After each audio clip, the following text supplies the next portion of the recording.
And what you get is a wiring harness, a control module with a sensor, and a set of instructions. As I go through this, if there are any specialty tools or anything else that I need, I will go over those just so you'll be prepared to do this job yourself. So first thing we're going to do is remove the whole frunk area. And I've gone over this already before in my previous video for installing the power frunk. So go ahead and check that link out up here and you'll see how to do that. So let's go ahead and get started getting this all removed. In 3, 2, 1. All right, so the first step is we're going to try to get underneath the front bumper here to find a good sensor itself, and then we're going to have to feed the wire up through underneath the car.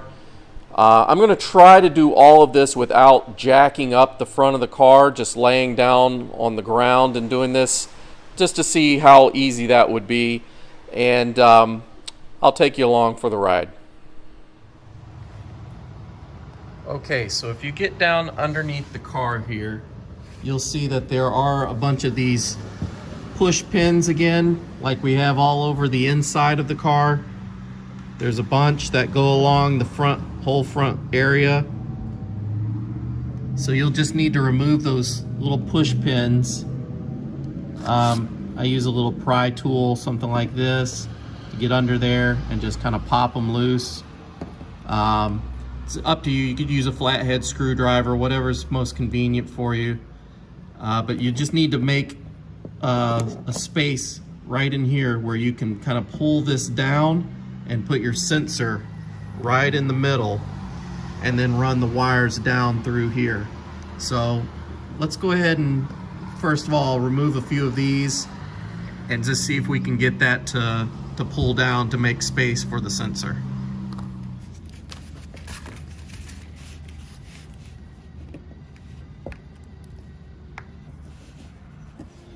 Okay, so I just got all these little push pin things pulled out.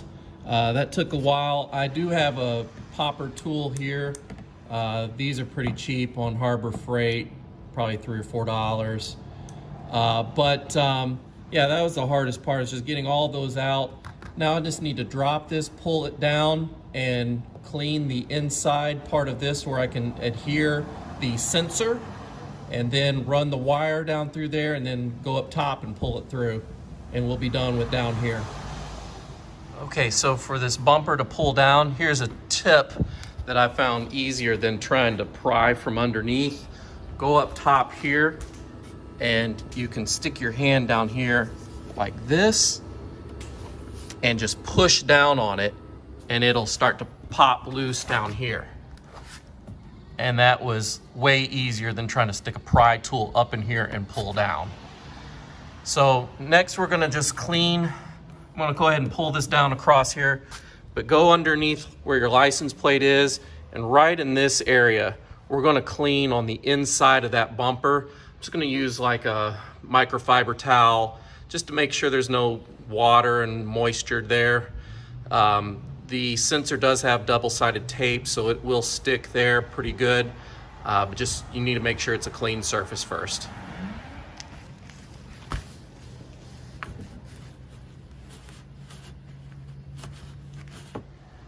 Okay, so this is the sensor. It is labeled this side up. So this area right here is where I'm gonna put the double-sided tape. If you do want to drill into your bumper, you can do that. There's a little backing plate and some screws that the kit comes with. I don't think I'm gonna drill through my brand new bumper. So yeah, I guess you could also drill into this bottom plate if you wanted to put it here somewhere. I just didn't see a really good clean place to put it unless I stick it back here. Yeah, I guess you could do that. It just seems like this gets covered with a lot of grime and dust and dirt that may interfere. So I don't know if I'm gonna do that. I think I'm gonna stick it on the inside of this if I can make it fit, which I'm gonna try to see if it'll squeeze in there. If not, plan B will be to stick it here. Okay, so the sensor would go this side up, I'm just doing a test fit right now. And yeah, that looks like that's gonna fit no problem. It actually is held in pretty good with just friction by itself, so the double-sided tape will just make it stay even stronger. So I just took some scissors and trimmed the tape down to fit the sensor perfectly. So it is double-sided, so you just stick one to this and stick the other to the bumper. Okay, so I've got the adhesive stuck to the sensor itself, and what I could do is just unpeel this and stick it in right now, but I think what I'm gonna do first is wire the other end of this wire up through here and see if I can grab it and pull it through and get that all sorted out before I stick this, just to make it easier to work around underneath here. So again, I'm gonna use the top-down approach. I do see some daylight underneath when I kind of push down around there. So I'm just gonna try to feed this down through there like this, and I think that would just be the easiest way. That way I don't need any kind of fishing tape or anything to pull it through.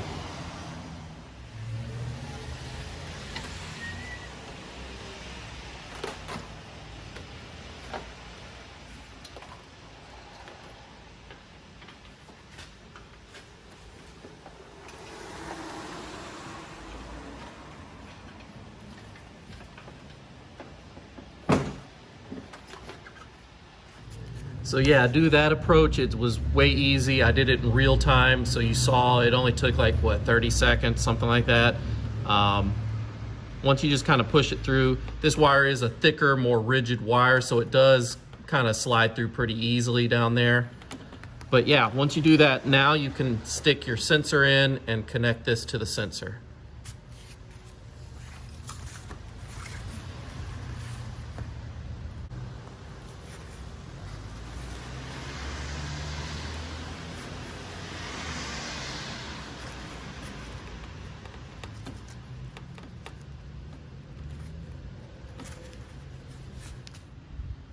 Okay guys, I found the perfect place to install the sensor. If you look up underneath here, if you were to install it right dead in the center, it's not going to fit because of this lip needs to fit inside the bumper here. And I was thinking about sticking it here, but that would be a pain also if I ever take it into Tesla service and they need to drop this. They may not know it's there and they may just rip the wire or something. There is a disconnect on the wire, so it's not a big deal right here to just unscrew that and pull it apart. But the perfect place is actually on the back side of this tab here, because it fits right here where there's plenty of room for the little push pin to go in, and also it's out of the way of this. So I think that's what I'm gonna do. Just know that it lines up. Let's see here. So looking at the front of the car, it lines up like with this bolt right here in your license plate. So whenever you go to open it, just line it up with your eyesight with that side of the license plate, and you should be good.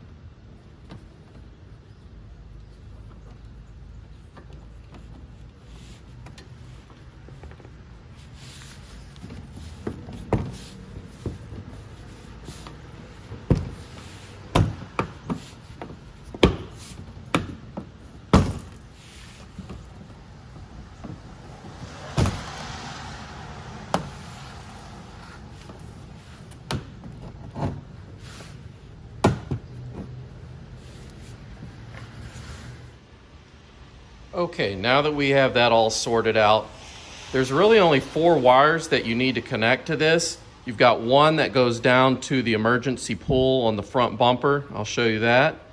You've got one that goes to a ground somewhere, either the battery or another grounding point in the car. Then you've got your hot lead that goes to the battery itself. And then you've got the wire that goes to the control module.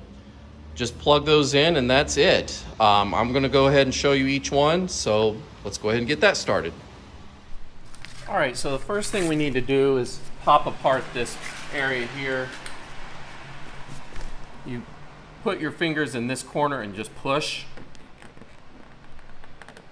and that will lift up on this edge here. You can get a pry tool and just pop it open like that.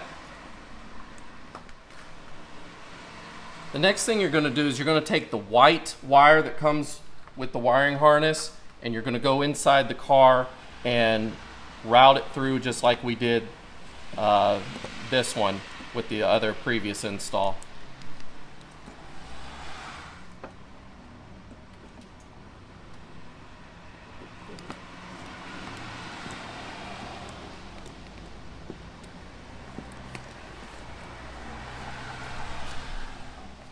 So like that. So they give you a whole bunch of wire here. You can just clip off whatever you don't need. Get your wire strippers and remove the sheathing.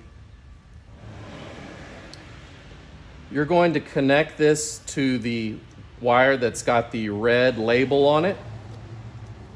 There's actually already a hole in here, but you just basically need to wrap this around this post here somewhere. So I'm going to go ahead and insert this into that hole and then twist it together. And then to weatherproof that, I'm going to get some electrical tape and just wrap around where I twisted this together here.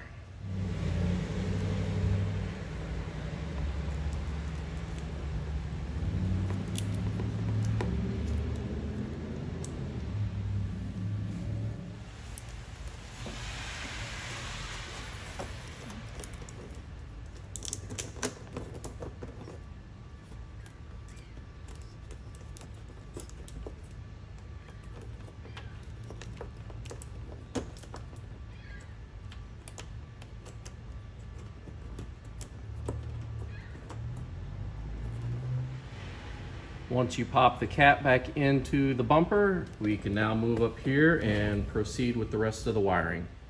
Now we're back at the top of the car here where we can finish the wiring, and I know this looks like a jumbled mess, but trust me, it's very easy and it's laid out really nicely here. This is the plug that goes into the control module, so you're just going to plug that into the little box that I'll show you in a minute. And then there's really only two other wires. There's the red one that we connect to the battery, and then there's the black one that we connect to the ground. Now, Hansshow recommends that you ground this on the negative terminal of the battery, which is fine. You can absolutely do that, no problems at all. But what I'm going to do is plug mine into the other ground that I used for the power Frunk, which is right here. Just for simplicity's sake, I think it's easier this way. Either way, I don't like connecting just a loose wire to either one, so I'm going to put a little spade connector on this to make it more neat and professional looking. After that, then we just wire in the battery, and I'll show you how to do that. Plug everything in and put everything back together. So for that grounding terminal, I've got a little electrical connector kit here where you can pick out whatever you want to use. Probably going to go with something kind of like what's on the other one, like this, that I can just kind of slide under that bolt. You could use the full circle one, but that would require removing the bolt completely first, so this just makes it easier to slide underneath the bolt. So I just took my crimpers and crimped this down on there. I ran some heat shrink up underneath this little sheathing here just to make it more water resistant, since we're underneath the engine here where moisture can get.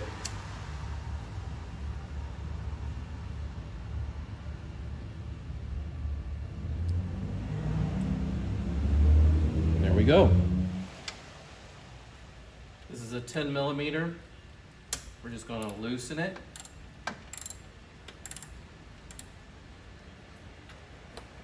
just enough that we can slide our new little spade underneath.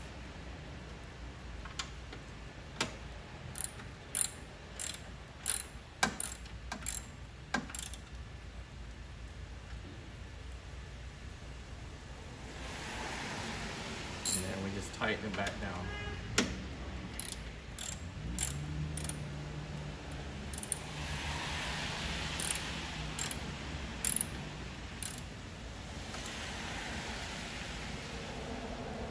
That.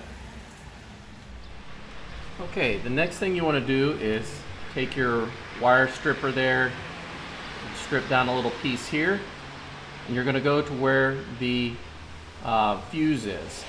Now this is a very important thing to know. You see there's two legs on this fuse here. One goes to where the sensor is and the other goes to the battery. Always put your lead wire in the post where it's going to the sensor, because that way if there's ever a problem with the sensor, it will cut off where the fuse is before it goes to the battery and cut power.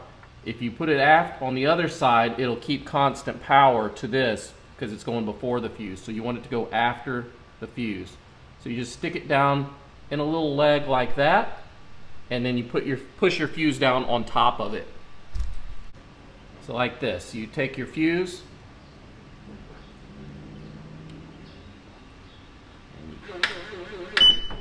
there you go.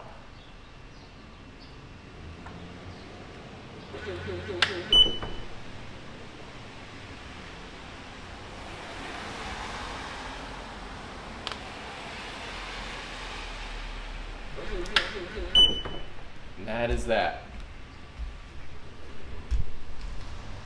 So this is your controller module. It looks like this, and this is the last piece of the wiring that you need to plug in.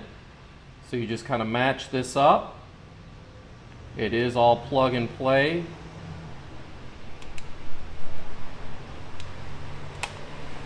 So it'll make a click sound. If you've got one of the newer Hansshow kits, it does come with a rubber boot that protects your main module for the power frunk. Mine is an older one, so it did not come with that rubber sleeve that everything slides into to protect it from moisture and dust and dirt. But I did keep the static-free bag that it came in, and I'm just using it instead. So what I'm going to do is actually place this in there with that unit, and then tape everything shut.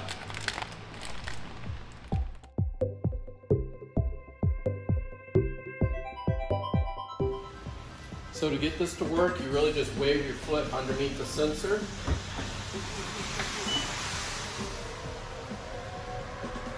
And that's how it works. Does the same thing to close it.